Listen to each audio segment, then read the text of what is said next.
আল্লাহ তুমি অপরূপ, না জানি কত সুন্দর।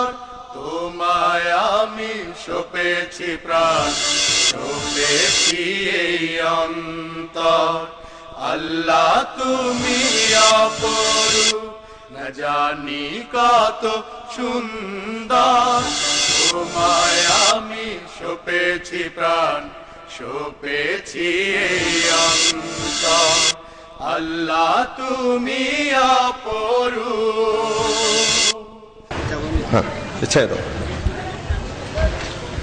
السلام عليكم ورحمة الله وبركاته. الحمد لله رب العالمين، والصلاة والسلام على أشرف الأنبياء والمرسلين وعلى آله وصحبه أجمعين. أما بعد، فأعوذ بالله من الشيطان الرجيم. بسم الله الرحمن الرحيم.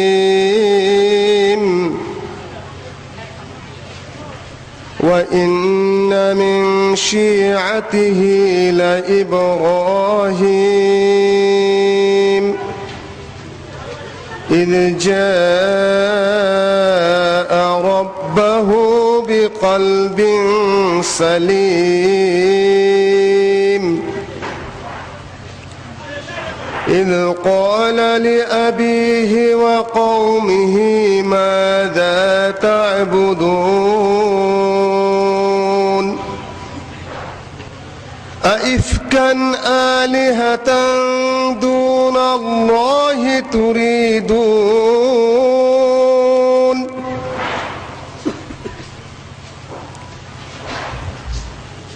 সম্মানিত সভাপতি সাহেব, ছোট ভাই পরিচালক,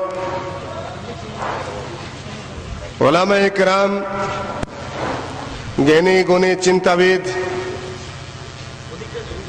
বিভিন্ন দল মত ও পথের নেতা কর্মী সদস্যবৃন্দ, ঐতিহ্যবাহী আহলে হাদিস এলাকা বংশাল, নাজিরা বাজার, মালিটোলা, সুরিটোলা ইত্যাদি মসজিদ কেন্দ্রিক, এলাকা কেন্দ্রিক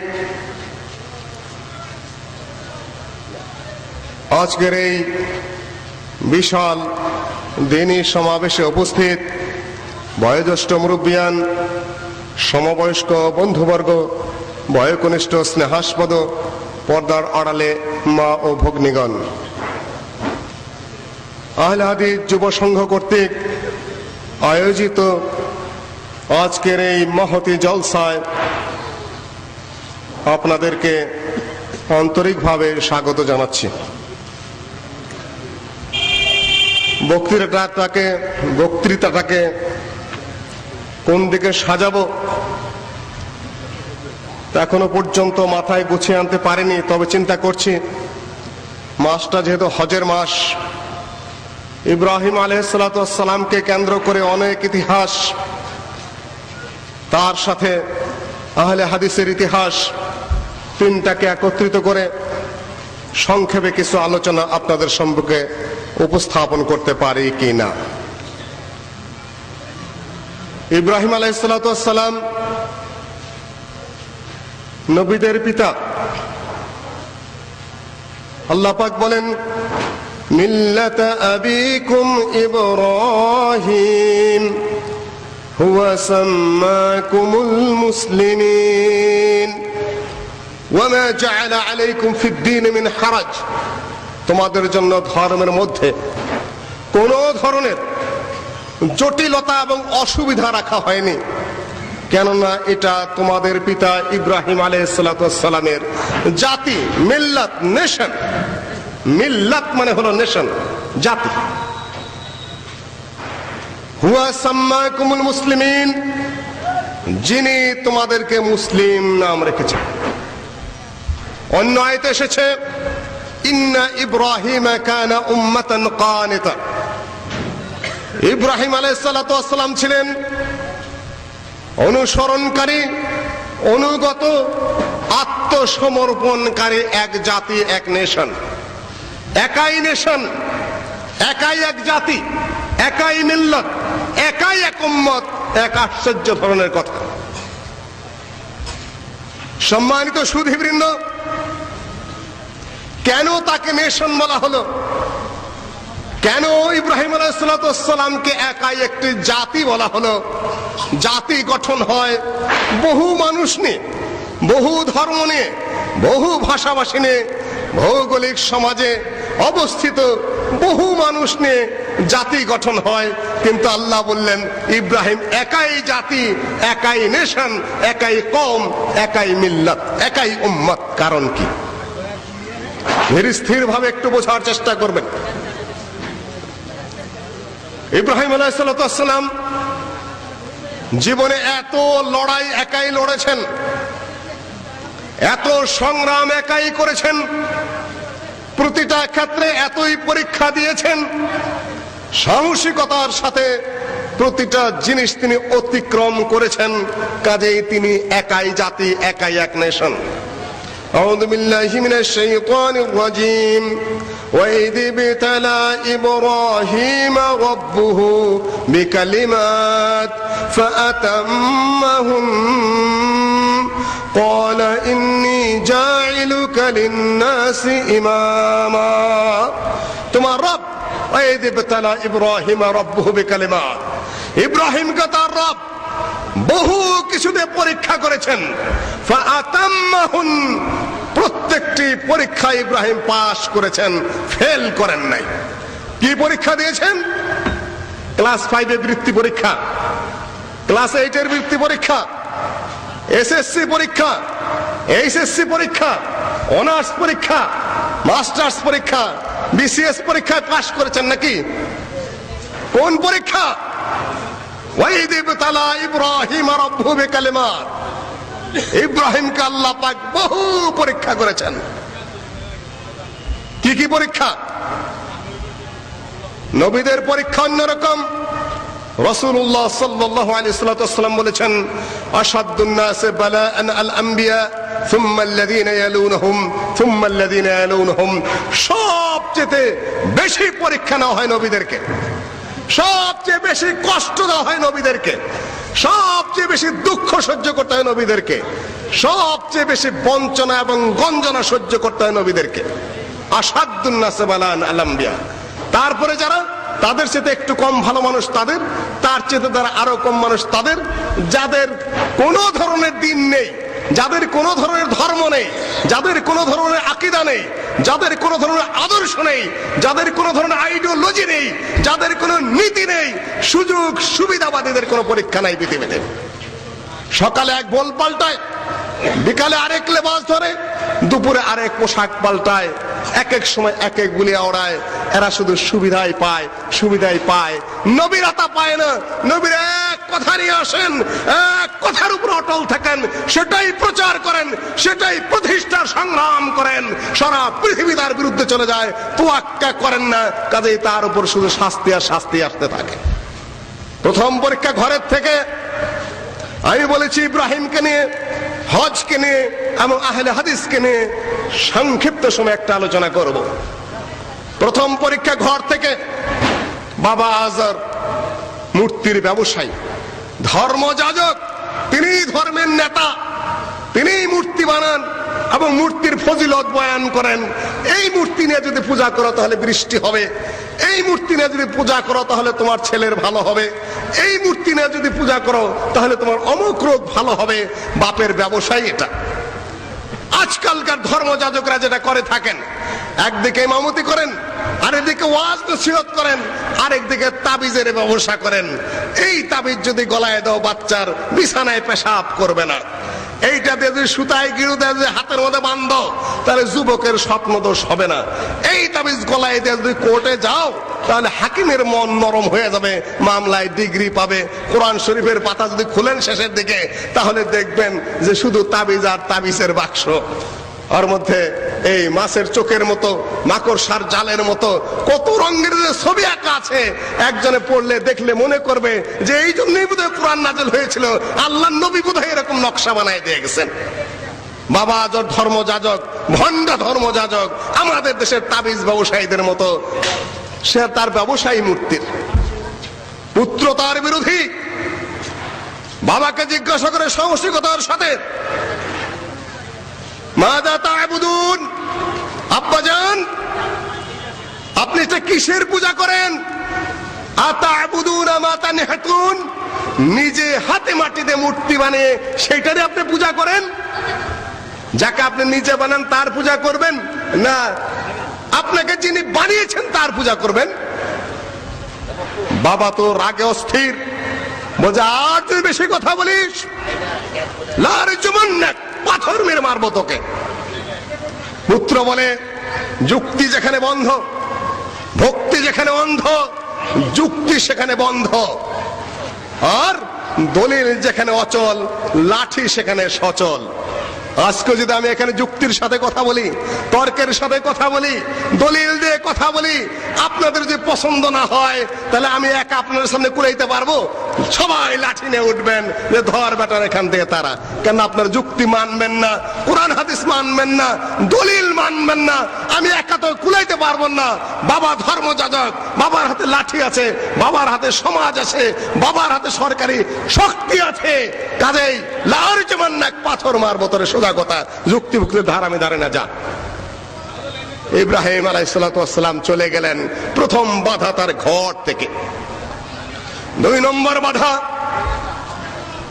তার সমাজ থেকে, তার রাষ্ট্র থেকে, তার পরিবেশ থেকে। শুধু বাধা আর বাধা। আপনি হক নিয়ে দাঁড়িয়ে থাকবেন, বাধা আসবে না। এটা আপনার কোন হক? এটা তো আমরা বুঝতে পারি না, আমাদের কাছে বোঝা সম্ভব, এই জটিল। ইব্রাহিম আলাইহিস সালাতু ওয়াস সালামের যুগে যেমন শিরক ছিল, আমার দেশেও সেরকম শিরক রয়েছে। ইব্রাহিমের যুগে কাফেররা শিরক করত, আমার দেশে মুসলমানরা শিরক করে। সেখানে কি আপনি কি বলবেন? শিরক কি? আজকে মসজিদটা ভেঙে সরানো হয়েছে না জিপিওর সামান থেকে? মসজিদ সরাই নিয়েছে, কিন্তু মাজার সরেছে, কবর সরেছে? সরে নাই। এই মাক্কুসা মাজার, তেলসা মাজার, চিটাঙ্গে দেখেছি বদনাসার মাজার, নরম গরম সার মাজার, এগুলা কি শিরক না তাওহীদ? শিরক না তাওহীদ? স্পষ্ট শিরক মুসলমানের দেশে।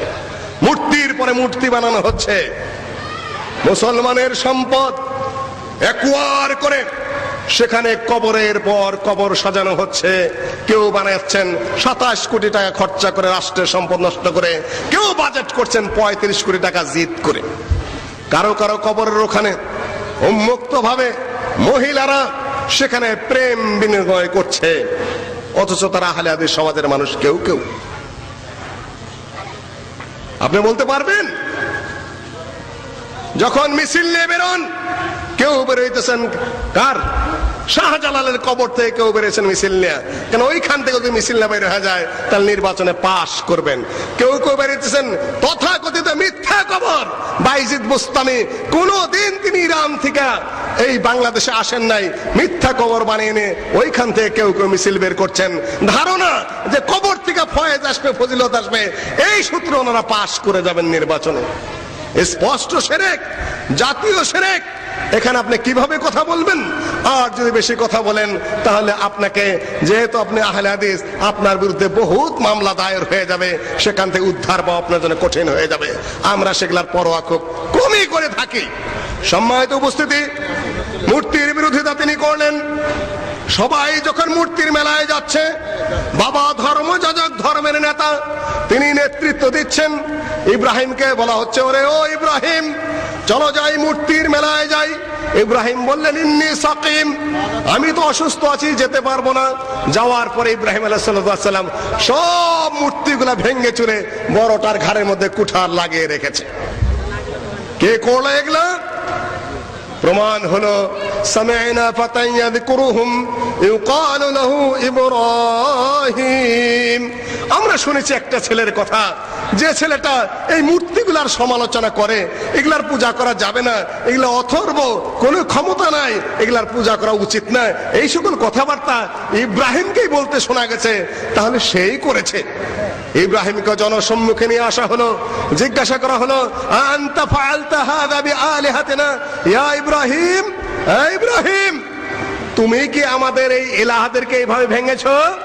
ইব্রাহিম বলেন, বাল ফাআলাহু কাবীরহুম হাযা ফাসআলুহুম ইন কানু ইয়ানতিকুন। আমি ভাঙতে যাব কেন? তোমাদের ইলাহ, তোমাদের রব, তোমাদের প্রভু, তোমাদের মা। যুক্তির সামনে তারা অচল হয়ে পড়লো যে কথা তো সত্য, ফাসআলুহুম জিজ্ঞাসা করো। কেন বললেন উনি? উনি কিন্তু বলতে পারতেন, যুক্তি সেখানে ইব্রাহিমের কাছে। ইব্রাহিম আলাইহিস সালাম বলতে পারতেন যে আমি ভাঙি নাই কিংবা আমি ভাঙেছি, ভালো মন্দ কিছু না বলে বললেন কি, ফাসআলুহুম ইন কানু ইয়ানতিকুন, মূর্তিদেরকেই জিজ্ঞাসা করো যদি তারা কথা বলে। যদি তাদের কথা বলার সাধ্য থাকে মূর্তিদেরকে জিজ্ঞাসা করো। এখন দেখা যায় যুক্তি তো আটকে ফেলেছে, এখন তো কিছু করার নাই, ইব্রাহিমকে আগুনে পোড়াও। যুক্তি আর আসলো না, তর্ক আর আসলো না, দলিল আর আসলো না, এখন মারো, আগুনে ফেলে দাও। আগুনে ফেলে দেওয়া হলো। আল্লাহ পাক উদ্ধার করলেন কিভাবে? কুলনা ইয়া নার কুনি বারদান ওয়া সালামান আলা ইব্রাহিম। আগুনকে আল্লাহ পাক বলে দিলেন, ইব্রাহিমের জন্য শান্তিদায়ক ঠান্ডা হয়ে যাও। ইব্রাহিম দমে ছিলেন, বাপের কথা ইব্রাহিম দমে নাই, দমে নাই রাষ্ট্রীয় শক্তির কথায়, ইব্রাহিম দমে নাই সমাজের কথায়, ইব্রাহিম প্রলোভনে পিছপা হয় নাই যে বাবার ব্যবসার কি হবে মরতে গেলে, আর আমার কথা কেউ শুনবে কিনা। এমন এক সময় ছিল সারা পৃথিবীতে এক ইব্রাহিম আলাইহিস সালাম ছাড়া আর কোন মুমিন বান্দা ছিল না। তার উপর ঈমান আনলেন তার ভাতিজা লূত। এই সময় এই দুইজন ছাড়া পৃথিবীতে আর কোন মুমিন বান্দা ছিলেন না। কাউকে ভয় করেছেন? নো, কাউকেই তিনি ভয় করেননি। পৃথিবীতে কোন মুমিন বান্দা নাই শুধুমাত্র এই চাচার ভাতিজা ছাড়া, নবী ইব্রাহিম এবং লূত ছাড়া। তারপরেও বাবার শক্তিকে ভয় করেননি, পরিবারের শক্তিকে ভয় করেননি, সমাজের শক্তিকে ভয় করেননি, রাষ্ট্রীয় শক্তিকে ভয় করেননি, মায়েরকে তিনি ভয় করেননি, আগুনের শক্তিকে তিনি ভয় করেননি। তিনি ইব্রাহিম বহু পরীক্ষায় পাশের পরে আল্লাহ পাক বলেন, ইন্নী জাইলুকা লিন-নাসি ইমামা। ইব্রাহিম পাশ করেছো, এখন আমি তোমাকে লিডার বানাতে চাই, তোমাকে এখন আমি নেতা বানাতে চাই, এখন তোমাকে আমি সারা পৃথিবীর মানুষের জন্য স্মরণীয় এবং বরণীয় ব্যক্তিত্বে রূপান্তরিত করতে চাই। পরীক্ষার শেষ নয়, আরো পরীক্ষা আছে। শিশু পুত্র সহ হজের কাহিনীতে আমি চলে আসতেছি খুব শীঘ্র। তারপরে আমি আহলে হাদিস নিয়ে কয়েকটা কথা বলবো। বাচ্চা শিশু সহ ৮৬ বছর বয়সে ইসমাইলের জন্ম হয়েছে।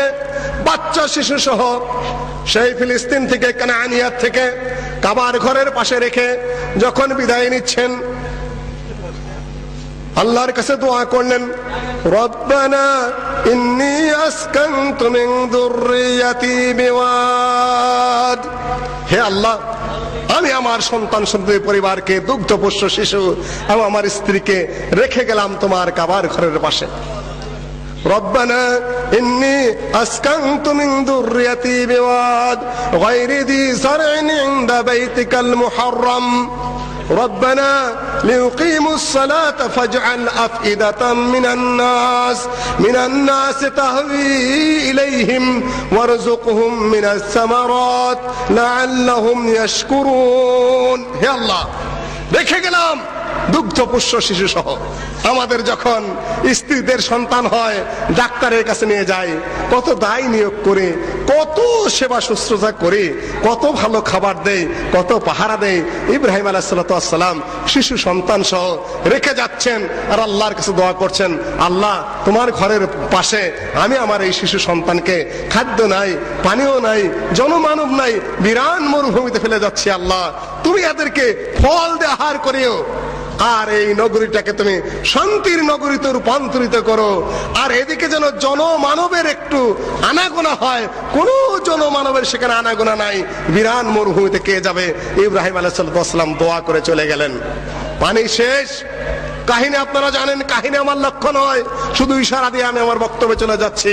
মা হাজের একবার সাফায় উঠতেছেন, আবার মারওয়ায় যাচ্ছেন, কি জানি কোথাও কোনো পানি পাওয়া যায় কিনা।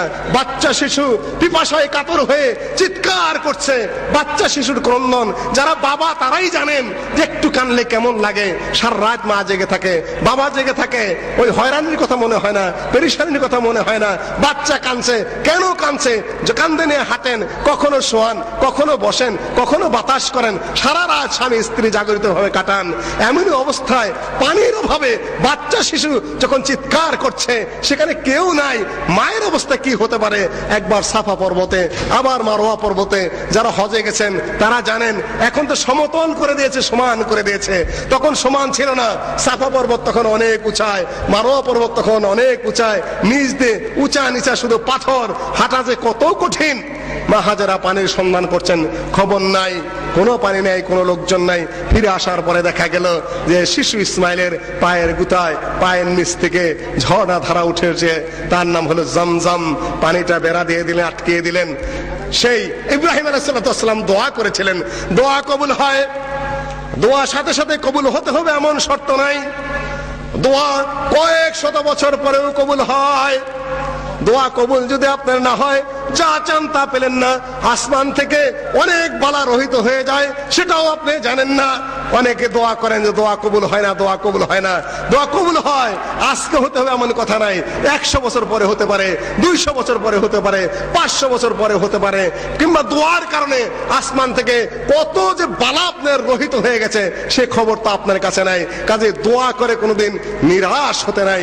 ইব্রাহিম আলাইহিস সালাম দোয়া করলেন। দোয়া কিভাবে খাটে দেখেন।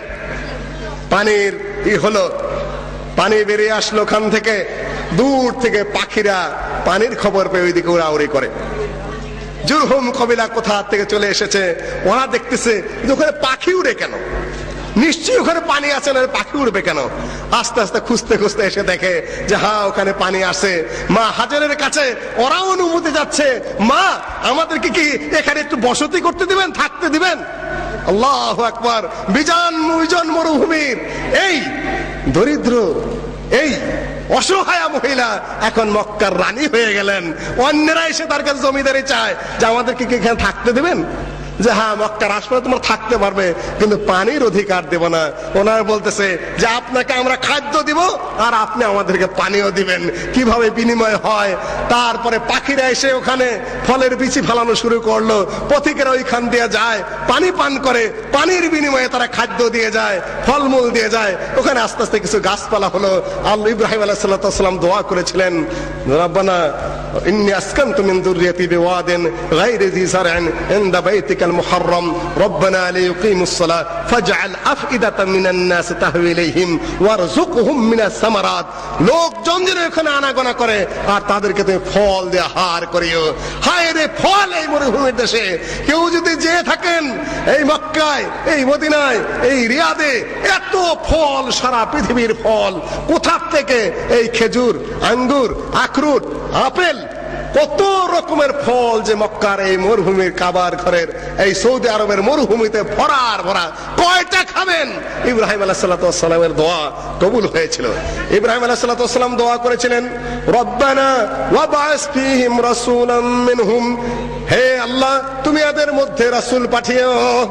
ইব্রাহিম আলাইহিস সালামের ইন্তেকালের শত শত বছর পরে নবী মুহাম্মদ সাল্লাল্লাহু আলাইহি সাল্লাম ইব্রাহিম আলাইহিস সালামের ছেলে কে? ইসমাইল। ইসমাইলের বংশে কয়েক শত বছর পরে আখেরে নবী, নবীদের সর্দার মুহাম্মদ সাল্লাল্লাহু আলাইহি সাল্লামের জন্ম হয়। এই জন্য আল্লাহ নবী বলেছেন, আনা দাওয়াতু ইব্রাহিম ওয়া বুশরা ঈসা, আমি মুহাম্মদ সেই ইব্রাহিমের দোয়া, রাসূল পাঠানোর জন্য তিনি দোয়া করেছিলেন, আমি সেই রাসূল। আর ঈসা আলাইহিস সালাম যে সুসংবাদ দিয়েছিলেন যে একজন রাসূল আসবে, ইয়াতি মিন বাদ ইসমু আহমদ, আমি সেই আহমদ। সম্মানিত উপস্থিতি, এই পরীক্ষায় ইব্রাহিম পাশ করলেন। আবার পরীক্ষা এসে গেল। বহুদিন পরে ইব্রাহিম আলাইহিস সালাতু ওয়াস সালাম আবার কাবায় চলে এসেছেন। সারা পৃথিবী শুধু ঘুরতেন। আজকে বাবেলে, কালকে কালদানিয়ায়, পরশুদিন হাররানে, তারপরে ফিলিস্তিনে, তারপরে মিশরে, আবার ফিরে আসেন দামেস্কেতে, আবার চলে যান কাবায়। এক জায়গায় বসে থাকেন না। ঘরের মধ্যে বসে আছি, স্ত্রী পরিবার নিয়ে বড় সুখে আছি, বড় শান্তিতে আছি। মাজা লেগে যায়, ঘাড় লেগে যায়, চোখ লেগে যায়।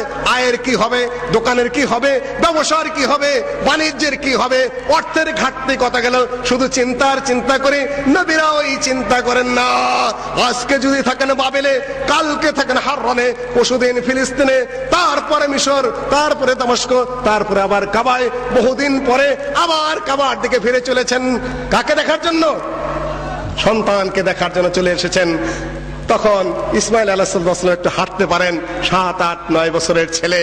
ফালাম্মা বালাগা মাহু সাই قال يا بني إني أرى في المنام أني أذبحك فانظر ماذا ترى قال يا أبت افعل ما تؤمر ستجدني إن شاء الله من الصابرين।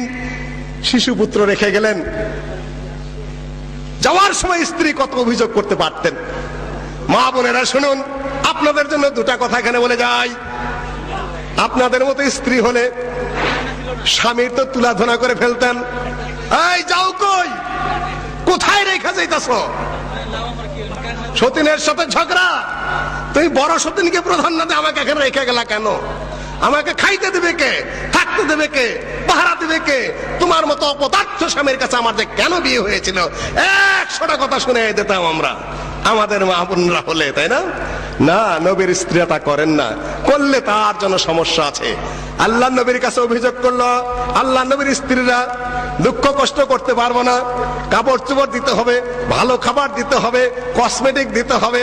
আল্লাহর পক্ষ থেকে আয়াত নাযিল হয়ে যায়, হে নবী তোমার স্ত্রীদেরকে বলে দাও, ইন কুনতুন্না তুরিদনাল হায়াতাদ দুনিয়া ওয়া জিনাতাহা ফাতাআলাইনা উমাত্তিকুন্না ওয়া উসাররিহুকুন্না সারাহান জামিলা। তোমরা যদি ভালো খাবার চাও, ভালো পোশাক চাও, ভালো ঘরে থাকতে চাও, ভোগ বিলাস করতে চাও, নবীর স্ত্রী হওয়ার যোগ্যতা তোমাদের নাই। আসো, তোমাদের 3 মাসের খরচা দেয়া আমি তালাক দিয়ে দিচ্ছি, চলে যাও। ভালো ধনী স্বামী, কত ভোগ বিলাসী স্বামী, বড়লোক স্বামী, বড়লোক বলতে অর্থাৎ ওই লাক্সারিয়ার জীবন যারা যাপন করে, সেখানে চলে যাও। নবীর স্ত্রী হওয়ার যোগ্যতা ভোগ বিলাসীর মন্দিরের থাকে না। আরেকটা ইঙ্গিত দিব আমি সেদিকে একটু পরে। অভিযোগ নাই, ছেলেটা বড় হয়েছে, আল্লাহর পক্ষ থেকে নির্দেশ, কোরবানি করো, জবাই করো, তাই না? আমি এসে গেছি আমার বক্তব্য শেষের দিকে, গুটিয়ে নিয়ে আসতেছি। এসেই বলতেছে, ইন্নী আরা ফিল মানামি আন্নী আযবাহুক ফানজুর মাযা তারা। ইসমাইল, আমি তো স্বপ্নে দেখলাম, নবীদের স্বপ্ন হলো ওহী, নির্দেশ সেগুলা, আমি তোমাকে জবাই করছি, তোমার কি মত? ছেলে বলে, আল্লাহর নির্দেশ। হ্যাঁ, সাতাজিদুনি ইনশাআল্লাহ মিনাস সাবিরিন। উপর থেকে নির্দেশ হলে আমি ধৈর্য ধরতে পারবো ইনশাআল্লাহ। উপরের নির্দেশ, আমি তো আল্লাহরই, আপনাও আল্লাহর। আল্লাহর নির্দেশ, সেটা আমার পালন করতে সমস্যা কোন জায়গায়? সারেন্ডার। এই কথা যদি মায়ে শুনে, তাহলে আবার কয়েকটা কথা শোনাবে না স্বামীকে? তুই ফালাই থেকে গেলে খাওয়া ছাড়া, পানি ছাড়া, কোন ঘর বাড়ি ছাড়া, বিরান মরুভূমিতে এত কষ্ট করে গঞ্চনা বঞ্চনা সহ্য করে আমি এই সন্তানটাকে বড় করলাম, হাঁটতে শিখছে, এখন তোমার শখ জাগছে বাচ্চা জবাই করার, তাই না? কিসের ওহী, পাগলামি যত সব। স্বামীকে উল্টায় ফেলাইতাম, তাই না? না, স্ত্রীও সন্তানকে প্রস্তুত করে স্বামীর সাথে পাঠিয়ে দেয়। فلما أسلم وتله للجبين وناديناه أن يا إبراهيم قد صدقت الرؤيا إنا كذلك نجزي المحسنين। ইব্রাহিম আলাইহিস সালাতু ওয়াস সালাম ছেলেকে নিয়ে গেলেন, চোখ বেঁধে জবাই করলেন। আল্লাহর পক্ষ থেকে দুম্বা জবাই হয়ে গেল। বিভিন্ন riwayat আছে, কোনটা সহিহ, কোনটা যায়ীফ, আবার কোনটা জালও আছে। কাজে অত ইতিহাসের দিকে আমি যাচ্ছি না, কোরআনে যেটুকু ওইটুকু রাইট। আল্লাহ পাক বলেন, ওয়াফাদাইনাহু বিযিবহিন আযীম, অনেক বড় জবাই তার বদলা দিয়ে দিলাম। ইন্না কাযালিকা নাজজিল মুহসিনিন, যারা সৎ পথে চলে তাদেরকে আমি এইভাবেই প্রতিদান দেই। পরীক্ষা হওয়া, নিরীক্ষা হওয়া, ধর্মের পথে কষ্ট পাওয়া, দিনের পথে নির্যাতিত হওয়া, ধর্মের পথে অত্যাচারিত হওয়া কোনো দোষের কাজ নয়। এটাই গুণ, এটাই নিয়ম। এটাই বরাবর এটাই ঘটে থাকে। আল্লাহ পাক বলেন ইন্না কাযালিকা নাজসিল মুহসিনিন, মুহসিনিনদেরকে আমি এভাবেই পুরস্কৃত করে থাকি। সম্মানিত উপস্থিতি, ইব্রাহিম আলাইহিস সালাম এতগুলা পরীক্ষা দিলেন, আরো পরীক্ষা আছে, সেগুলো আমি বলবো না। মেয়েদের ব্যাপারে এখানে আরেকটু ইশারা দেয়া যায়, আপনারা কৃপণ হবেন না।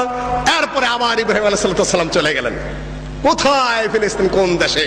বহুদিন পরে আবার চলে এসেছেন। চলে আসার পরে ইব্রাহিম ইসমাইল আলাইহিস সালাম, পুত্র ইসমাইল, দুইজনে মিলে কাবার ঘর বানিয়েছেন। এসে জিজ্ঞাসা করতেছেন যে মা, ইসমাইল গেছে কোথায়? বলছে কোথায় চলে যায় এই লোক, তার ঠিক আছে নাকি? কোনো খবর বার্তা থাকে না। কেমন আছো তোমরা? বলে যে খাওয়ার নাই, পরার নাই, থাকার নাই, জায়গা ভালো না। ওই মেহমানদারির কিছু আছে যে নিজেরাই খাবার পাই না, আবার মেহমান। ইব্রাহিম আলাইহিস সালাম চলে গেলেন, বলে গেলেন যে তোমার স্বামী যখন আসবে তখন বলে দিও ফালিউ গাইয়ের আতা বাতা বাবিহি, সে যেন তার ঘরের চৌকাঠ বদলায় ফেলায়। মা বোনেরা ভালো করে শুনবেন, এখানে ঘরের চৌকাঠ পরিচয় দিয়ে গেলেন না ইব্রাহিম আলাইহিস সালাম যে তিনি ইসমাইলের বাবা এবং এই মহিলার শ্বশুর, পরিচয় দিলেন না, চলে গেলেন।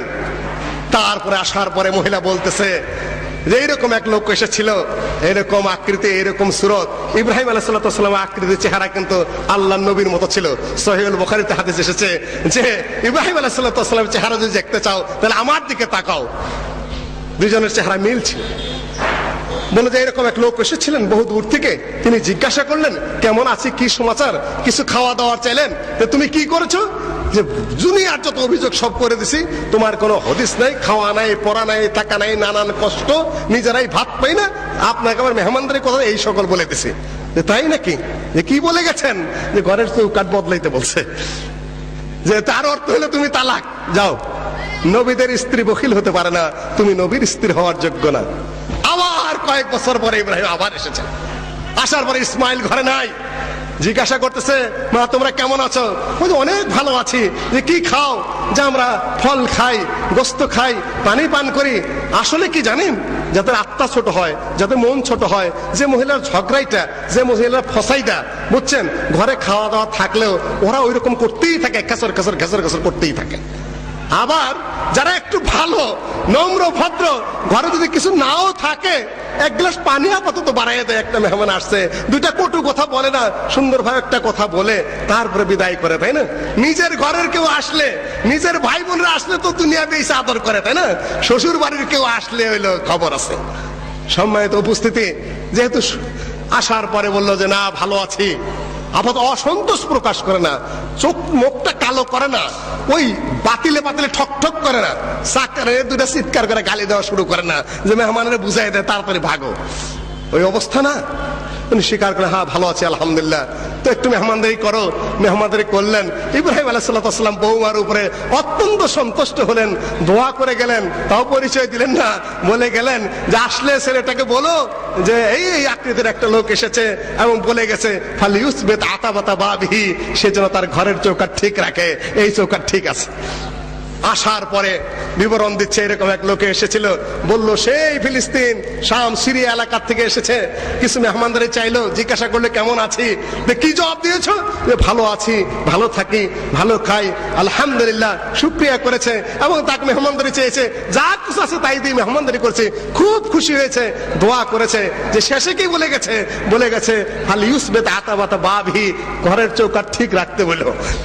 তো বললো যে আগেরটাকে তালাক দিতে বলেছিল, তুমি, তোমার প্রতি আমার আব্বা সন্তুষ্ট হয়েছেন, কাজেই তোমাকে ঘরে রাখতে বলেছে।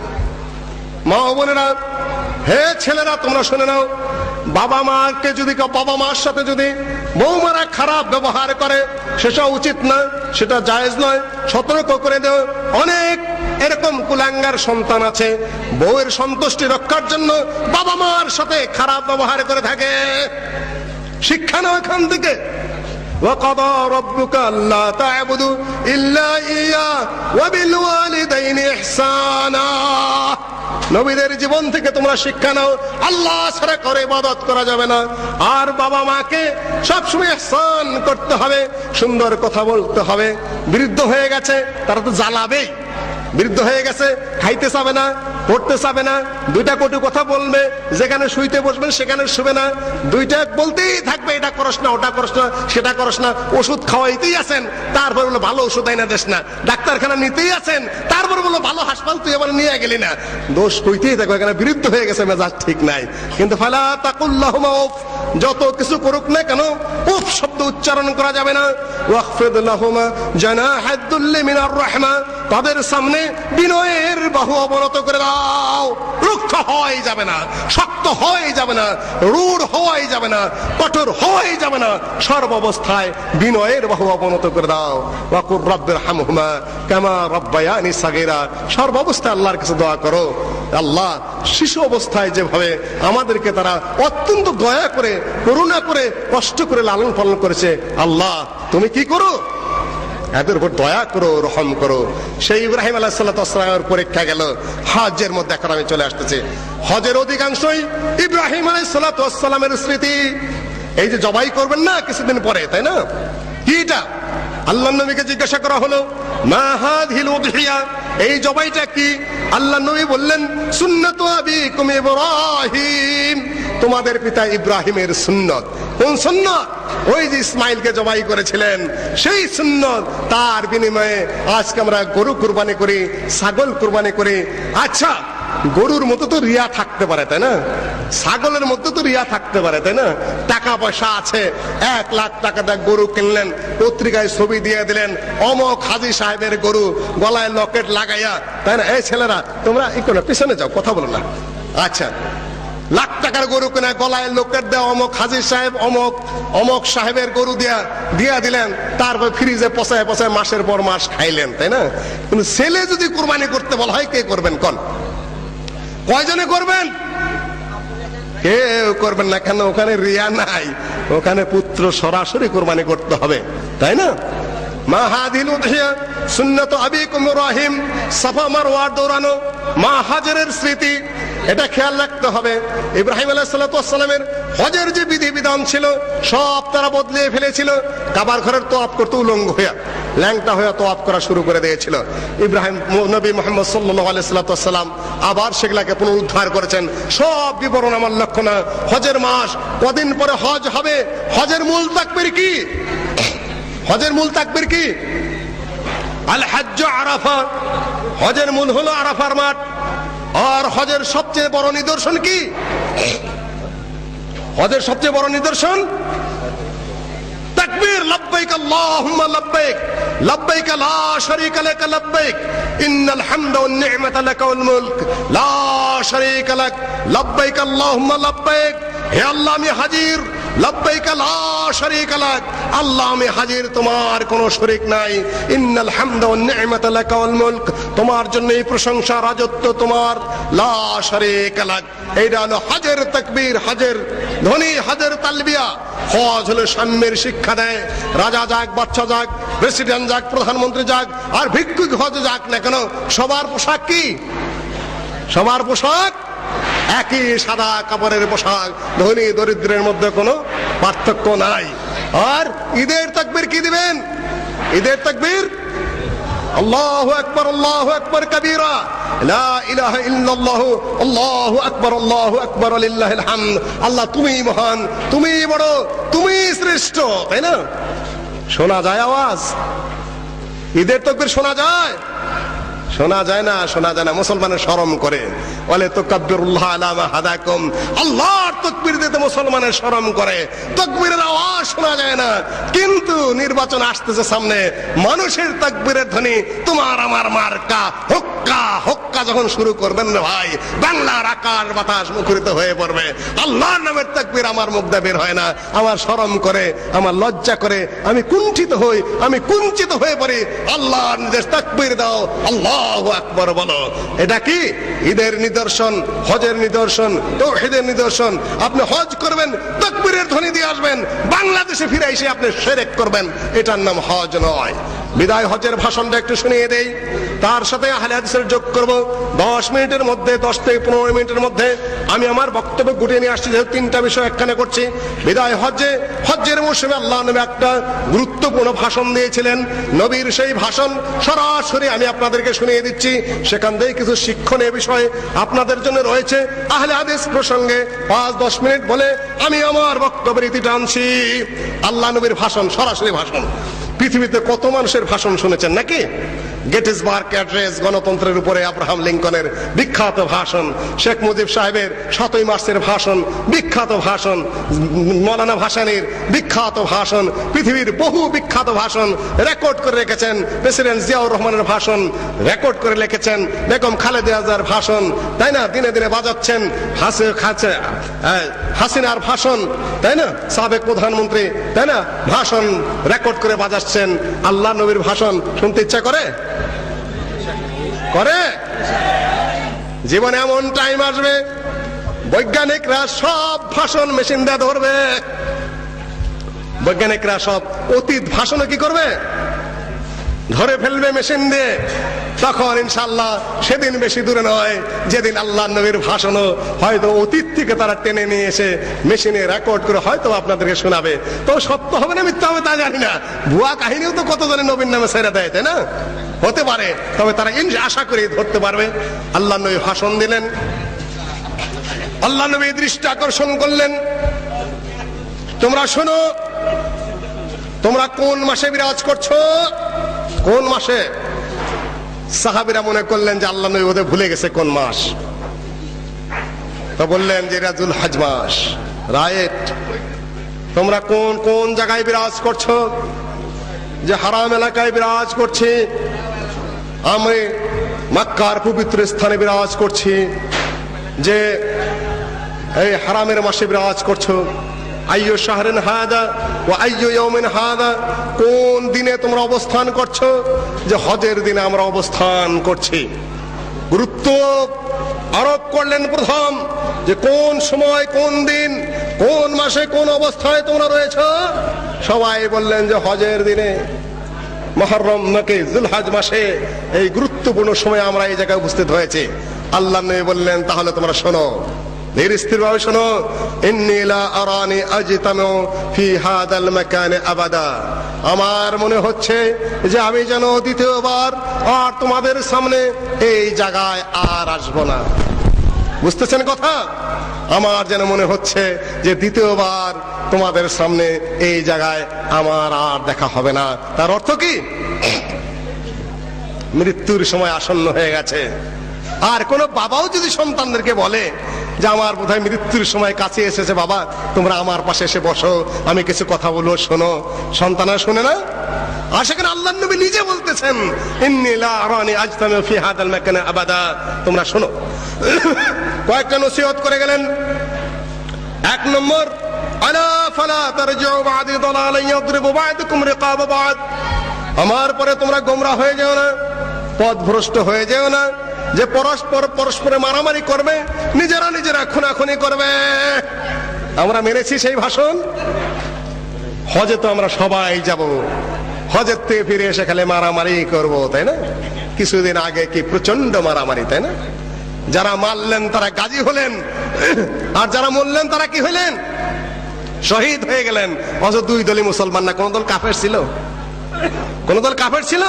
কি গর্বের সাথে ঘোষণা যে আরো মাল বললে গাজী, বাঁচলে গাজী, মরলে শহীদ, তাই না? মুসলমানে নির্বাচন পারপাস, ক্ষমতার দ্বন্দ্বে মারামারি করে, গুতাগুতি করে, নিজের মূল্যবান জীবনটা ধ্বংস করে, কি প্রবঞ্চনা, কি নিজেকে নিজে ধোঁকা দিচ্ছে। আমি গাজী হয়ে গেলাম আর তুমি মেরা শহীদ হয়ে গেলে। লা হাওলা ওয়ালা কুওয়াতা ইল্লা বিল্লাহিল আলিয়্যিল আযীম। 71 সালে পশ্চিম পাকিস্তানের নির্যাতনের কারণে এই দেশে একটা মারাত্মক যুদ্ধ হলো। মুসলমানে মারামারি করে মূল্য খুন হলো। আল্লাহকে এই কথা বলেছিলেন?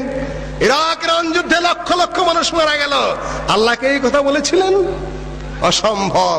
মুসলমানকে জুলুম করে, মুসলমানে মারামারি করে। আল্লাহর নবী বিদায় হজের ভাষণে 1 লক্ষ মানুষের উপরে বেশি হাজী সেখানে উপস্থিত হয়েছিলেন সারা পৃথিবীর থেকে। সেখানে এই ভাষণটা দিয়ে গিয়েছিলেন। মুসলমানরা আল্লাহর নবী সে কথা রাখেনি। দুই নম্বর কথা বলেছিলেন সেদিন, দামুল জাহিলিয়াতে তাহাতা কদমাইয়া মওদু, জাহিলিয়াতের যুগে যত খুন হয়েছে সব খুন আমি মাফ করে দিলাম। ওয়া আউয়াল দামিন আদাউ দামনা রাবিআত বিন হারিস, আমি সর্বপ্রথম কানা মুস্তারদিআন ফি বানি সাদ ফাকাতালাহু হুদাইল, আমি রাবিয়ার খুন যেটা হুযাইলরা খুন করেছিল জাহিলিয়াতের যুগে, আমি আমার সেই খুনটাকে, আমার বংশের খুনকে মওকুফ করে দিলাম, তোমরা আর খুনের বদলা নিতে যাবে না। কিন্তু খুনের বদলা নেওয়ার জন্য আইন সঙ্গতভাবে বৈধ আছে, পথে ঘাটে খুনাখুনের বৈধতা আল্লাহ নবী রহিত করে দিয়েছেন। তিন নম্বর কথা বললেন, রিবাল জাহিলিয়াতে তাহাতা কদমাইয়া মাওযু ওয়া ইন্না আউয়াল রিবান আদাউ রিবানা রিবা আব্বাস ইবনে আব্দুল মুত্তালিব, জেনে রেখো যত প্রকার সুদ আছে, জাহিলিয়াতের যত সুদ আমার পায়ের নিচে দাফন করে দিলাম। আর সর্বপ্রথম সুদ মওকুফ করলাম আমার চাচা আব্বাস, সুদে কারবার করতেন, বিশাল ব্যবসাদার, তার সুদ মওকুফ করে দে, সুদকে মুসলমান সুদ খায়। সুদি লেনদেন বাংলাদেশে আছে? ব্যাংক কিসের উপর চলে? মিল ফ্যাক্টরি কিসের উপর চলে? বাংলাদেশের অর্থ ব্যবস্থা কিসের উপরে? বাংলাদেশে যিনি বিখ্যাত লোক নোবেল পেলেন কিসের উপরে? তিনি যদি ভালো কাম করতেন কোনদিন নোবেল পাইতেন না, অসম্ভব। নোবেল তো কোনো ভালো মুসলমানকে কবে দিছে? ফকিন্নি বারানি গ্রামের দিন দুঃখী মানুষগুলা যারা আল্লাহর সামান্য কিছু ইবাদত করে, গরিব মুসলমান ধনী মুসলমান চেয়ে 500 বছর আগে জান্নাতে যাবে, কারণ তাদের হিসাব নাই, হিসাব কম। প্রত্যেককে সুদের জালে আটকে সুদখোরের মধ্যে হারাম খরিতে জর্জরিত করে দিয়েছে। নোবেল পেলেন শান্তির উপরে। সুদ খাওয়া আর সুদ দেওয়ার নাম শান্তি নাকি? বাঙ্গালকে হাইকোর্ট দেখায়। ফিলিস্তিনের সমস্যা সমাধান করেছে মনে হয়, মনে হয় ইরাকের সমস্যা সমাধান হয়ে গেছে, মনে হয় উনি যে কাশ্মীর সমস্যার সমাধান করেছেন, মনে হয় তিমুর সমস্যার সমাধান হয়ে গেছে, সারা বিশ্বের আফগানিস্তানের সমস্যা সমাধান হয়ে গেছে না? সব সমস্যার সমাধান করছেন উনি নাকি? তাহলে শান্তির উপর নোবেল কিসের উপরে? এই শান্তির সংজ্ঞা কি? বাঙ্গালকে হাইকোর্টে দুর্বোধ্য রহস্য একটা। খাওয়াইলেন সুদ, খাইলেন সুদ, কোন উৎপাদন আছে সেখানে? নোবেল যদি পেতে হয় গার্মেন্টস ফ্যাক্টরিকে দেন, কিছু উৎপাদন করেছে, বিদেশে রপ্তানি করে কিছু আমদানি করতে পেরেছে, বিদেশি ডলার আনতে পেরেছে। নোবেল যদি দিতে হয় দেন, আপনি কাকে দিবেন? ধান গবেষণাকে দেন, বহু ধান উৎপাদন করে দেশে ধানে অনেকটা স্বয়ং সম্পূর্ণ কিছু কাজ করেছে। দিতেই যদি হয় নোবেল, তাহলে ঢাকা শহরে কি হয়েছে? পলিথিন বন্ধ হয়েছে আর যানজটের ধোঁয়া কমেছে। দেন কিছু দিতে হলে এখানে দেন। সুদখোর নোবেল পায় কিভাবে? বলে যে সমাজের বিশাল খেদমত করেছে, বিশাল উন্নতি করেছে। উন্নতির সংজ্ঞা কি? একটা মানুষ যে বড় ধনী তার বেশি ঋণ। কোন একটা লোক সুদের হাত থেকে বাঁচতে পেরেছে? ব্যবসা করে যদি আপনি করতে পারতেন, স্বাবলম্বী লেনদেনের মাধ্যমে যদি করতে পারতেন, কিংবা বিনা সুদে যদি করতে পারতেন, আপনার 10টা নোবেলকেও আমরা স্বাগত জানাতাম। সুদের জাল থেকে একটা মানুষ রক্ষা পায় নাই। সুদের মধ্যে তারা জর্জরিত আছেই, অথচ কিছু উৎপাদন হয়নি। পাশ্চাত্য এটাকে লুফে নিল, কেন? তারা পুঁজিবাদী, তারা জালেম, তারা অত্যাচারী। আমেরিকা পুঁজিবাদী, তারপরে ব্রিটিশ পুঁজিবাদী, সুইডেন পুঁজিবাদী। এক শ্রেণী মানুষ ধনের পাহাড় গড়েছে, আর ধনীরা সুদের মাধ্যমে গোটা জাতিকে গোলাম বানিয়ে রেখেছে। সুদখোরের মাধ্যমে তারা সবকিছু নিজের হস্তগত করে নিয়ে গোটা মানুষগুলো চাকর বানিয়ে ফেলেছে। বাংলাদেশের এক শ্রেণীর মানুষ বিশাল ধনী সুদী কারবারি করে আরেক শ্রেণীর মানুষ তাদের গোলাম হয়ে গেছে। সুদের দায়ে দেনাগ্রস্ত হয়ে তারা মাথা নত করে হাঁটে সমাজে। আর এটাকে পাশ্চাত্য ক্যাপিটালিস্টরা, ধনতান্ত্রিক অর্থনীতিবিদরা এটাকে বিরাট সাফল্য দেখে সুদ নাম উচ্চারণ না করে বলে শান্তির উপরে নোবেল দিলাম। সম্মানিত উপস্থিতি, আমরা আহলে হাদিস ফাউল কথায় বিশ্বাস করি না। আর কোন কোন ইসলামিক দল পত্রিকায় বিশাল ভাবে স্বাগতম জানাচ্ছে, ওরাও ইসলামী দল। আল্লাহ মাফ করুক, আল্লাহ মাফ করুক। আহাল্লাল্লাহুল বাইআ ওয়া হারামার রিবা, আল্লাহ পাক ব্যবসা হারাম হালাল করেছেন, সুদ হারাম করেছেন। ফালিয়াযনু বিহারবিন মিনাল্লাহ, যে সুদ খায়, সুদের লেনদেন করে, আল্লাহর বিরুদ্ধে সে যুদ্ধ ঘোষণা করে। আল্লাহর বিরুদ্ধে যারা যুদ্ধ ঘোষণা করে, যারা এই হারামের মধ্যে যারা ঢুকে, তাই তাকে কোনো মুসলমান স্বাগত জানাতে পারে না, ভালো মুসলমান তাকে সংবর্ধনা দিতে পারে না, তার গুণগান গাইতে পারে না, বলে যে সমাজের অনেক উপকার করেছে। আমি রিয়াদ এসেদের এই কথা বলার কারণে অনেক মানুষ খেপে গেলেন আমার বিরুদ্ধে। তারপর বলেন সমাজের বিশাল কাজ হয়েছে না। আমি করলাম সমাজের বিশাল কাজের আমি একটা উদাহরণ দেই। বিশ্বে সুন্দরী প্রতিযোগিতা হয় না? বিশ্ব সুন্দরী প্রতিযোগিতা হয়। 100 জন বিশ্ব সুন্দরী আমেরিকার ওয়াশিংটন ডিসিতে যায়, যদি তারা ব্যবসাখানা খোলে, আর প্রত্যেক জনে যদি বলে যে আমার সাথে মিলনের জন্য লাগবে কত, $1000 লাগবে, এরকম রুচিশীল মানুষ আছে না তাদের সাথে ব্যভিচার করার? 100 জন সুন্দরী দৈনিক $1000 করে রুজি করে, কত $1000 হবে? ওই ডলার নিয়ে এসে যদি বাংলাদেশের সমাজের খেদমত করে, তারা নোবেল পাবে না? এই জন্য কি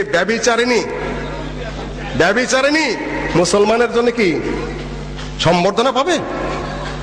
প্রশ্নই ওঠে না। সুদখোর সুদখোরি, হারামখোর হারামখোরি, ব্যভিচারিণী। হ্যাঁ, ব্যবসার মাধ্যমে করুন, সুদহীন ব্যবসা করুন, স্বাগত জানাবো।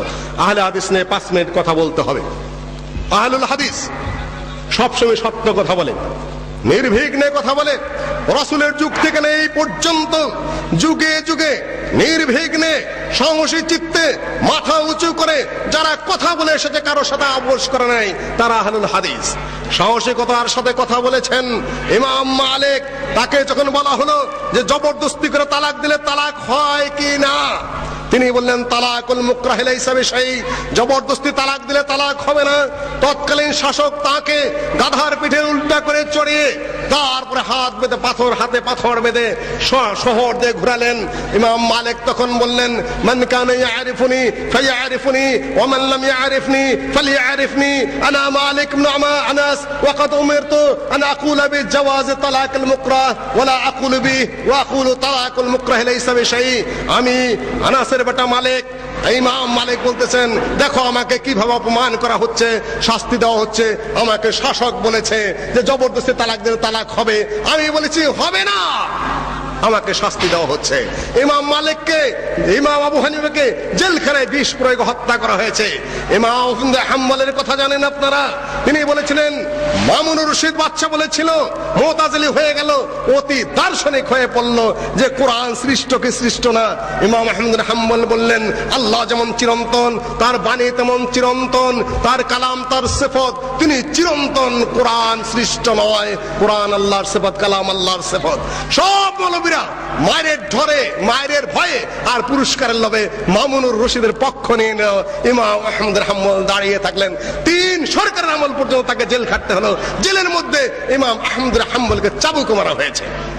সুফিবাদীরা, শিরক পন্থীরা, বেদাত পন্থীরা ইমাম ইবনে তাইমিয়ার বিরুদ্ধে কঠিন ভাবে খেপে গেলেন। তিনি মাযহাবের বিরুদ্ধে কথা বলেন, সহিহ হাদিসের উপর আমলের কথা বলেন, সুফিদের শিরক বেদাতের বিরুদ্ধে কথা বলেন। সব খেপে গিয়ে রাষ্ট্রকে এমন ভাবে চেতিয়ে দিল যে ইমাম ইবনে তাইমিয়াকে 8 বার জেল খাটতে হয়েছে, জেলখানেই তার ইন্তেকাল হয়েছে। কিন্তু ইমাম আহমদ হাম্বল, ইমাম ইবনে তাইমিয়া সারা পৃথিবীতে ইমাম হিসাবেই গণ্য রয়েছেন। বাদশাহ আকবর শাইখ আহমদ সরহন্দিকে কম কষ্ট দেয় নেই, কিন্তু তিনি মুজাদ্দিদে আলফে সানি রয়েছেন। আহলে হাদিসরা কোনোদিন মাথা নত করতে জানে না, মাথা নত করেনি। কিন্তু তারা খুনি নয়, তারা সন্ত্রাসী নয়। মুসলমানকে হত্যা করা বৈধ নয়, হারাম। সিবাবুল মুসলিম ফুসুক ওয়া কিতালুহু কুফর, মুসলমানকে গালি দেওয়া হলো ফাসিকি আর হত্যা করা হলো কুফরি। আহলে হাদিসের আকীদা, আহলুস সুন্নাহ ওয়াল জামাতের আকীদা, মুসলমান কোনোদিন মুসলমানের ঘাড়ের উপর তলোয়ার তুলতে পারে না। এক শ্রেণীর বাচ্চা ছেলেরা, নির্বোধ বেওকুফ ছেলেরা, উদাসাউল আসনান, সুফাহাউল আহলাম, সহিহুল বুখারীতে এসেছে অল্প বয়স্ক নির্বোধ শ্রেণীর ছেলেরা একেবারে মুসলমানের উপর যুদ্ধ ঘোষণা করে তাদেরকে মারবে, দিন থেকে তারা বেরিয়ে যাবে। আমি স্পষ্ট কণ্ঠে ঘোষণা দিতে চাই, জেএমবি নামক যে নির্বোধ কিছু তরুণের উদ্ভব, তারা এই শ্রেণীর থেকে যারা অন্যায়ভাবে বোমাবাজি করেছে। বোমা মেরে কোনদিন ধর্ম প্রতিষ্ঠিত হয় না, বরঞ্চ ধর্ম নষ্ট হয়। মুসলমানকে হত্যা করতে পারে না। এটা হলো আহলে হাদিসের আকীদায় নয়, প্রশ্নই ওঠে না। এক শ্রেণী এরা চরমপন্থী সন্ত্রাসী, যে সমাজেরই হোক না কেন, উল্টা পাল্টা বোমা মেরে কাকে তোমরা হত্যা করলে কিসের দিন কায়েম হলো? আরেক শ্রেণী যারা বলে যে ইসলামের রাজনীতি নাই, religion should not be allowed to come into politics. It is merely a matter between man and God. যে আমরা ধর্মকে রাজনীতির আশপাশেও আসতে দেব না, কেননা এটা আল্লাহ এবং বান্দার মধ্যে মাত্র সন্তুষ্ট সম্পর্ক। আল্লাহ নবী তাহলে কিসের রাজত্ব কায়েম করলেন? 100টা যুদ্ধ তিনি কেন করলেন? তিনি চুরির বিচার করলেন, তিনি জেনার বিচার করলেন, তিনি মদের বিচার করলেন। রোম পারস্য সম্রাট তার বাহিনীর কাছে পদানত হয়ে গেল। এগুলা কি? এগুলা রাষ্ট্র না? এগুলা আইন না? এগুলা বিচার না? এগুলা শাসন না? কোরআনের মধ্যে এগুলা আছে না? আপনারা মুসলমানের অস্বীকার করেন কেন? তবে আলহামদুলিল্লাহ কিছু কিছু ভালো কথা নেতা নেত্রীদের মুখ দিয়ে এসেছে। গত নির্বাচনের আগে বেগম খালেদা জিয়া বললেন আমরা ধর্মীয় মূল্যবোধের সরকার। মেয়র হানিফ সাহেব আল্লাহ জান্নাত নসিব করো, আমাদের আহলে হাদিস লোক, শেষের দিকে অনেকগুলো ভালো কথা বলে গেছেন। আল্লাহ আওয়ামী লীগকে আমরা আহ্বান জানাবো, আপনারা মেয়র হানিফের সেই শেষের কথাগুলা আশা করি ভালোভাবে গ্রহণ করবেন। শেখ হাসিনা সেদিন বলেছেন দেশের সংবিধান কোরআন নয় যে সেটা পরিবর্তন করা যাবে না। আমরা আপনার কথার সুর ধরে বলতে চাই কোরআন সংবিধান এবং সেটা অপরিবর্তনীয়। আপনার কথা উল্টাইলে এটাই দাঁড়ায়, দেশের সংবিধান কোরআন নয় যে সেটা উল্টানো যাবে না। আমরা কথা বলে তো মানুষ এটাই গুরুত্ব দেয় না, কিন্তু দেশের বড় বড় নেতা নেত্রীরা যদি বলেন তার একটা গুরুত্ব আছে, ভ্যালু আছে, ভালো কথা বলেছেন। মানুষের রচিত সংবিধান সেটা আর পরিবর্তন হবে না আবার কিসের? মানুষই বানিয়েছে, যে পরিমাণ সংবিধানে যা আছে অ্যামেন্ডমেন্ট হয়েছে তার চেয়ে বেশি। নিজেরাই বদলেছেন 100 বার নিজেদের স্বার্থে, পরিবর্তনের না আবার কোনটা? দেশের স্বার্থে, জনতার স্বার্থে, মানুষের স্বার্থে, নিজেদের স্বার্থে সবাই পরিবর্তন করেছেন, কিন্তু নিজেরাই বলছেন আলহামদুলিল্লাহ যে কোরআন অপরিবর্তনীয়। আলহামদুলিল্লাহ হ্যাঁ কওলে মোহাম্মদ কওলে ইলা ফরমানা বদলা যায়েগা। আল্লাহর কালাম, রসুলের কালাম, আল্লাহর কালাম, ফরমান বদলা যাবে না, যা কিন্তু কোরআন বদলে না, সব বদলে।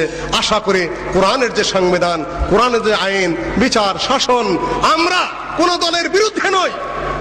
আওয়ামী লীগ আমাদের শত্রু নয়, বিএনপিও আমাদের শত্রু নয়, এরশাদও আমাদের শত্রু নয়। কার সাথে আমি শত্রুতা পোষণ করবো?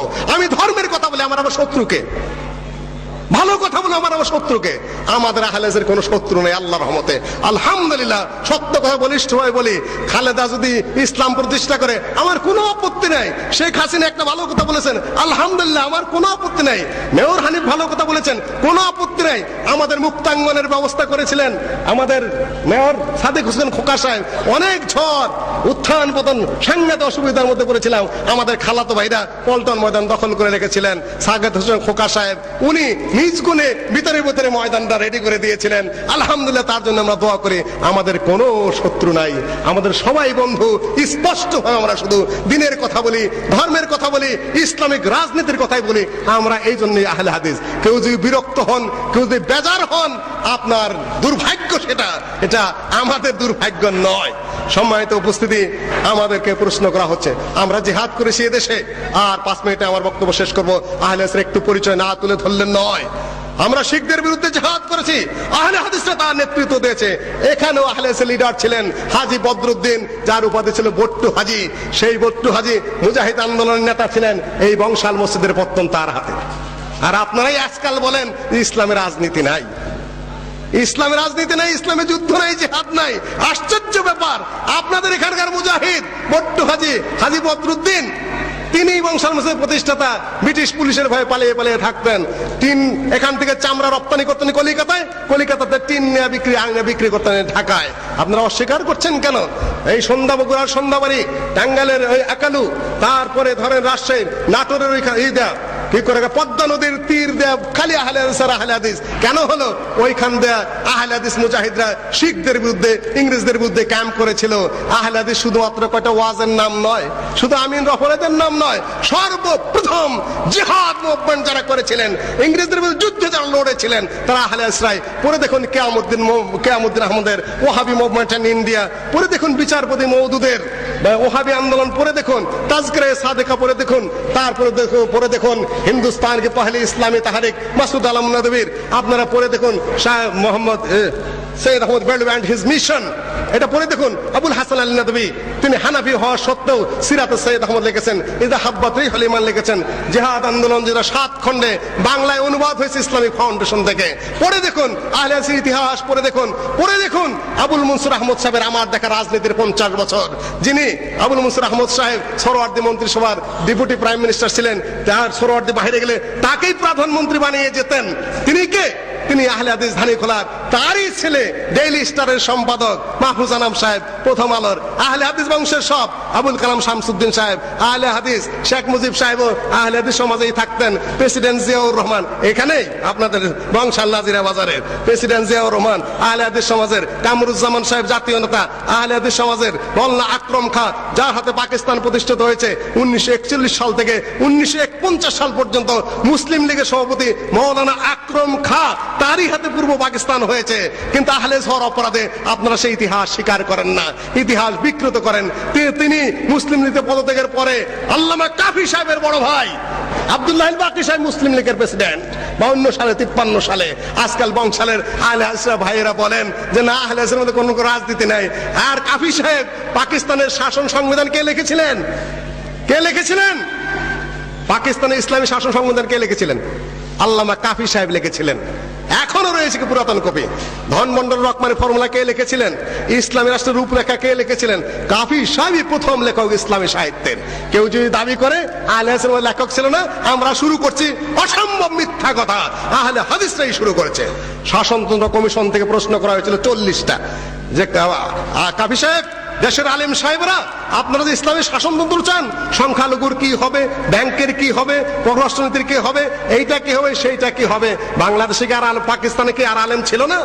সব আলেমরা মিলে দায়িত্ব কার উপর দিয়েছিলেন? আল্লামা কাফি সাহেবের উপর দায়িত্ব দিয়েছিলেন। তিনি লিখতেছিলেন জবাবগুলো, এই যে নাজিরা বাজার মসজিদে বসে বসে লিখতেন, তখন রাত্রে সব আলেমরা বসে আছেন, তিনি লেখা সাবমিট করবেন, আলেমরা নিয়ে বসবেন, সারা রাত লিখতেছেন। পিল্লির অপারেশন হয়েছিল, এক হাতে বুক চেপে বসে বুক দলতেছেন, আরেক হাত দিয়ে লিখে যাচ্ছেন। লিখতে লিখতে 40 প্রশ্নের 38টার জবাব লেখা শেষ হলো, ফজরের আজান হলো, এক হাতে বুক চেপে ধরেছেন ব্যথায়, আরেক হাতে কলম। শাসনতন্ত্র কমিশনের 40 প্রশ্নের 38 প্রশ্নের জবাব লিখে তিনি এইখানে ইন্তেকাল করলেন। ভুলে গেছেন ইতিহাস।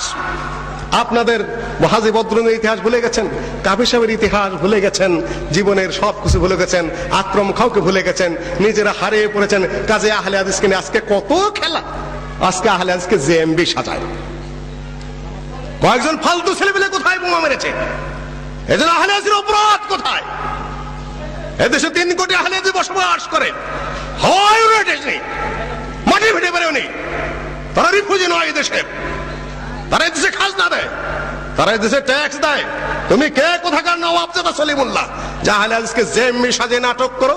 তাদের আলেম ওলামাদেরকে তোমরা জেলখানায় ঢোকাও, তাদের বিরুদ্ধে পুলিশ লেলিয়ে দাও, তাদের বিরুদ্ধে গোয়েন্দা বাহিনী লেলিয়ে দাও, তাদেরকে তোমরা শাস্তি দাও। কি মনে করেছ কার দেশে বসবাস করো তোমরা? ভোট ভিক্ষুকের জন্য কেদানি সভা পায় না। এখন যাই আহলে হাদিস সমাজে, পায়ে তো তেল মাখবে না। এখন যে এত বলা শুরু করবে যে মোর প্রিয়া হবে সোরানি, দেব খোপায় তারার ফুল, কর্ণে দোলাবো তৃতীয়া তিথির চৈতি চাঁদের দুল। নজরুল সঙ্গীত আমরাও কিছু জানি, আমরাও বলবো জীবনে যারে তুমি দাওনি মালা, মরণে কেন তারে দিতে এলে ফুল। ঘটনা কি? আমরা তো এত খারাপ ছিলাম। সম্মানিত, আমরা ক্ষমা করে দিতে চাই। তোমরা বেউকুফি করেছো, তোমরা অত্যাচার করেছো, তোমরা জুলুম করেছো আমাদের উপরে। আমরা তোমাদের ক্ষমা করে বুঝিয়ে দিতে চাই যে আহলে হাদিসরা সংকীর্ণ মনা না। আমাদের উদারতা রয়েছে, মহত্ব রয়েছে, কিন্তু আমরা তোমাদের কাছে অনুরোধ করবো, বেউকুফের মতো কাজ দিতেও বার করবে না, হিংস্র জালেম হবে না, অত্যাচারী হবে না, ক্ষমতায় যাই যাও পাষণ্ড জানোয়ার হবে না। মানুষের দেশে মানুষের শাসন চালাবে। আমরা ওই দেশের নাগরিক, আমরা ওই দেশের মানুষ।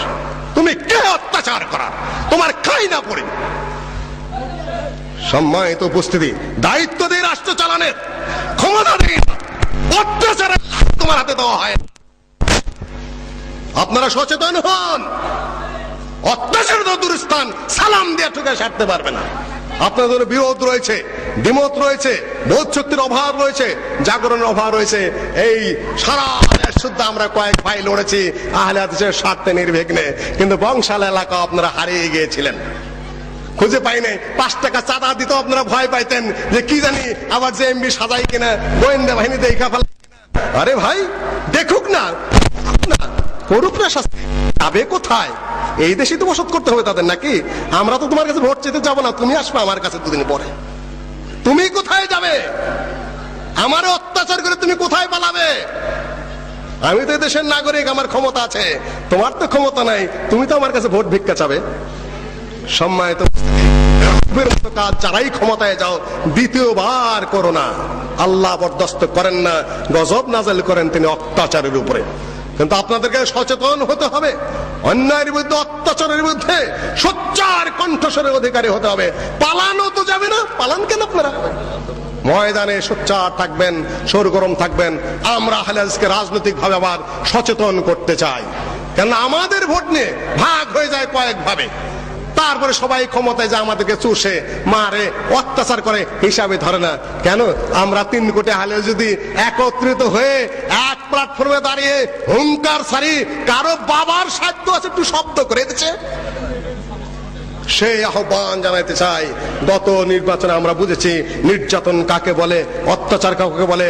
আবার আসতে পারে, আপনাদেরকে আমি উদাত্ত কণ্ঠে আহ্বান জানিয়ে এগিয়ে যাচ্ছি। কিন্তু আহলে হাদিস কারো শত্রু নয়, সবার জন্য ভালো কাজ করবে, ন্যায় করবে, ইনসাফ করবে, কোরআন এবং হাদিস অনুযায়ী সবার স্বার্থ রক্ষা করবে, না সে আহলে হাদিসই না। এই জন্য আমি আশা করব সারা বাংলাদেশের সর্বত্র সকল আহলে হাদিস মনের দিক থেকে, মানসিকতার দিক থেকে, আন্তরিকতার দিক থেকে, রাজনৈতিক দিক থেকে, সামাজিক দিক থেকে, সব দিক থেকে একটা প্ল্যাটফর্মে চলে আসুন। দেখুন শক্তি কাকে বলে, তারপরে সামাজিকতা কাকে বলে, সাংগঠনিক শক্তি কাকে বলে, পাওয়ার কাকে বলে, সম্মান কত বাড়ে আপনারা দেখতে পারবেন। মুরব্বীদেরকে আহ্বান জানাবো, যুবকদেরকে আহ্বান জানাবো, কেউ কষ্ট পেয়ে থেকে আল্লাহ হস্তে মাফ করবেন।